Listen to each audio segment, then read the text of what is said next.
暴雪的游戏大作《暗黑破坏神4》将于2023年6月6日在 PS5、Xbox Series X、PS4、Xbox One 和 PC 上推出。暴雪最近的发布会公布了《暗黑破坏神4》的不少剧情和细节，其中有6点内容非常具有吸引力。第一点，游戏将支持跨平台组队，主机玩家和 PC 端玩家将可以直接组队，这可以说是一个非常好的改动。第二点，公布了游戏的5个职业，分别是死灵法师、野蛮人、德鲁伊、游侠还有巫师。那么大家会选择什么职业呢？我个人有点偏爱法师。第三点，暗黑破坏神4总共有150个地下城，这个地下城的体量是够庞大的，那么可玩性也许会更好。第四点，野外是有世界 BOSS 可以挑战的。我们来看一下实际画面，看完了是不是感觉非常的酷？那么这个游戏画面的打击感是非常强烈的啊，所以我还是很期待的。第五点，游戏将有 PVE 和 PVP 两种玩法， PVP 玩家可以在指定位置进行 PVP， 那么对比之前的暗黑系列 PVP， 玩家的一个游戏体验将明显提升啊，毕竟之前暗黑系列的 PVP 啊有的像没有一样。第六点，暗黑破坏神4将会是一个开放世界的游戏，我简单的理解为暗黑版的魔兽世界，光是这一点我就非常期待了。为了迎接暗黑破坏神4的正式发售，这里整理了近期官方宣传片和预告片的相关内容，以及本人试玩的相关片段，供各位玩家观赏，也算是对暗黑破坏神4的一种热身吧。无论你能做什么，我们在此祈求。你会救我们吗？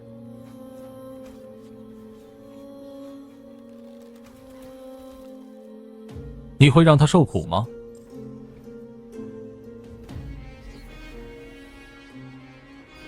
你的影子能否成为我们的生命？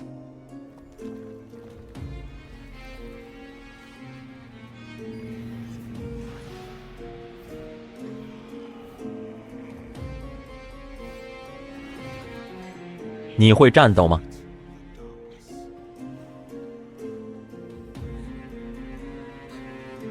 求你了，这就是他。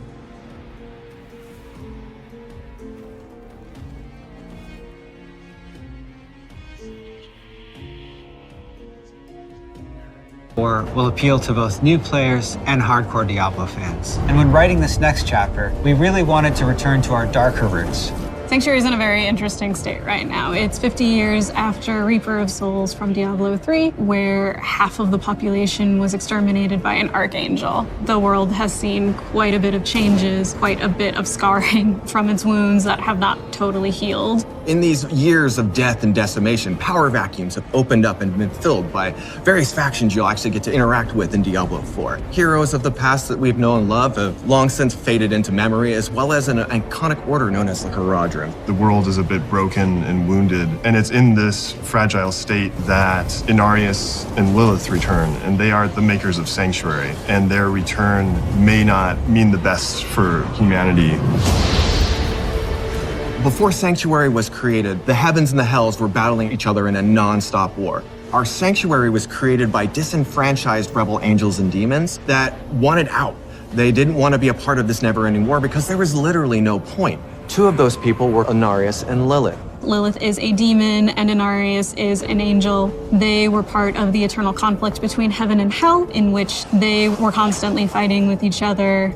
When Lilith captured Inarius, she was ready to torture him, but when she learned that they're of like mind, she became his partner in crime. They stole a singular, most important object known as the World Stone, a massive, iconic, mountain-sized gem that has the ability of creation. Inarius and Lilith helped to create the world of Sanctuary. And that's where the name of the world comes from. It was their sanctuary to hide away from the eternal conflict. They both have similar goals, but as an angel and as a demon have different ways of going about it. Inevitably, it wasn't going to last. They've clashed multiple times throughout the history of the Diablo universe. And the last time they met, Inarius banished Lilith from the world and locked her in this realm of darkness. We wouldn't see Lilith again until the cinematic By 3 They Come, when a mysterious figure pulled her back into Sanctuary and set her loose on the world she helped create. Inarius also suffered when the heavens found out where he was and what he had done, that he had created this world. He was punished and handed over to the burning hells as a peace offering. Because of these two experiences, both Lilith and Inarius do share that they were betrayed and they've been disillusioned. That does not mean that they get along. There's this rare moment in time where Inarius and Lilith are back on the world. It is them fighting each other with humanity as their battleground. When the story of Diablo 4 begins, this wanderer is trudging through the snowstorm in a place called the Fractured Peaks. Really, they're just looking for some shelter. The player character in Diablo 4 is whoever the player wants to be. Are they running from something? Are they running to something? What kind of a person are they? We leave that up to them to decide. They are seeking refuge from this blistering cold that saturates everything within the Fractured Peaks. They find a cave, and it is that moment where they're pulled into the bigger events of Sanctuary, these monumental moments that will be taking place that will shape and shake the world. It has been 50 years since Malthael, the aspect of death, culled about 50% of humanity. Humans struggle to survive in that 50-year gap after that massive culling. The humanity itself is trapped between the high heavens and the burning hells, and each are trying to influence humanity in their own way.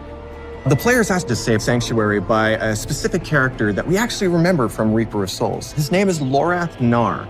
Lorath in Diablo 4 is not the same Lorath from Diablo 3 Reaper of Souls. He's a changed man. He was a member of the Herodrim. And the Herodrim is this secretive order of scholars and mages who protect the world from demons and other supernatural threats. Lorath is much older and weathered from the things that he's seen. He is struggling with who he is with the Herodrim and even without the Herodrim. When Lorath learns of the player's interactions with a being that he remembers very well, he pulls him into this mission to stop Lilith. They will need to try to figure out a way to survive in the world of Sanctuary in all of its turmoil since Lilith has come back. We have a lot of new characters that you'll be experiencing in the world of Sanctuary. One of them is Prava. She leads the Cathedral of Light. The Cathedral of Light is a militaristic faction led by Inarius. Inarius is the ultimate supreme leader, but she handles the day-to-day. She acts as a bridge between Inarius and the other followers of the Cathedral of Light.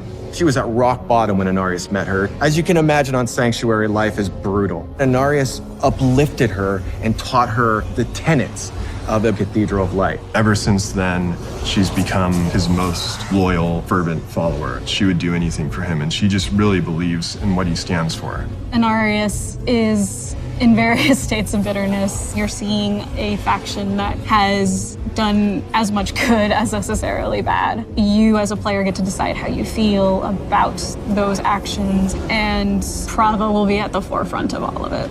Donan, he's one of the Herodrim. He is this very gifted mage who also is a scholar. We find him in this place called Scotsglen, where he's made a name for himself and become something of a hero. In Diablo 4, we'll find out what Donan's relationship with Lorath is and the Herodrim and how he became a hero in this place. Neyrelle is this young adventurer. She has traveled the world with her mother looking for lost artifacts. She's spent her life going through old ruins and reading old texts and learning these arcane things. Together, they're searching for the remnants of the Herodrim. They believe in finding that they'll find some purpose. She is someone who is very intent on stopping Lilith, so she becomes a very strong ally for you and for Lorath throughout the game. It's through her actions that Lorath and the group that you will follow will come to contend against Lilith.